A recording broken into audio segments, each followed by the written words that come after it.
जो देवी दुश्मनों की गति, शक्ति और बुद्धि पर लगाम लगा दे, वो है 10 महाविद्या की 8वीं देवी बगलामुखी देवी। जब इस पूरे ब्रह्मांड में सब तरफ अंधकार और विनाश का बोलबाला था, तब सारे देवता बहुत चिंतित होकर भगवान नारायण के पास पहुंचे और उन्होंने भगवान नारायण से आग्रह किया कि वो उनकी रक्षा करें।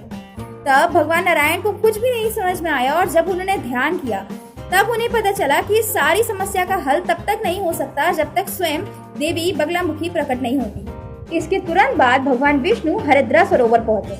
जहां बैठकर उन्होंने तप किया और उनके तप से प्रसन्न होकर प्रकट हुई सूर्य के समान तेज वाली देवी बगलामुखी देवी, जिनके प्रकट होते ही इस ब्रह्मांड में फैली हुई सारी नकारात्मकता स्थिर और स्तब्ध हो गई। साथ ही साथ ये कथा भी प्रचलित है कि एक बार इस पूरे ब्रह्मांड में एक राक्षस सब तरफ भाग रहा था और भाग भाग कर झूठ, छल, कपट, भ्रम फैला रहा था। तब देवी ने स्वयं प्रकट होकर उसकी जीभ को पकड़ लिया, उसकी जीभ पर लगाम लगा दी ताकि वो किसी भी तरीके का झूठ, छल, कपट इस ब्रह्मांड में फैला ना पाए। वहीं से देवी का नाम पड़ा बगलामुखी, जिसमें बगला का संस्कृत में अर्थ होता है लगाम लगाना। इसीलिए देवी बगलामुखी का रूप इस तरह दिखाया जाता है कि वो सिंहासन पर बैठी हैं, शांत है परंतु बहुत तेजस्वी हैं, पीले रंग के वस्त्र पहने हैं और अपने एक हाथ में उस दानव की जीभ को पकड़े हुए हैं,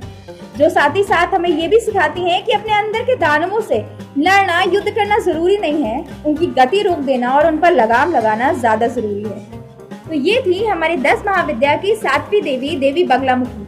जो शत्रुओं से न युद्ध करती है न पलायन करती है, बल्कि सीधे सीधे उनकी शक्ति पर रोक लगाकर, लगाम लगाकर ही उन्हें परास्त कर देती है। इसी प्रकार 10 महाविद्या की और भी देवियों को जानने के लिए फॉलो करते रहे हमारी सीरीज।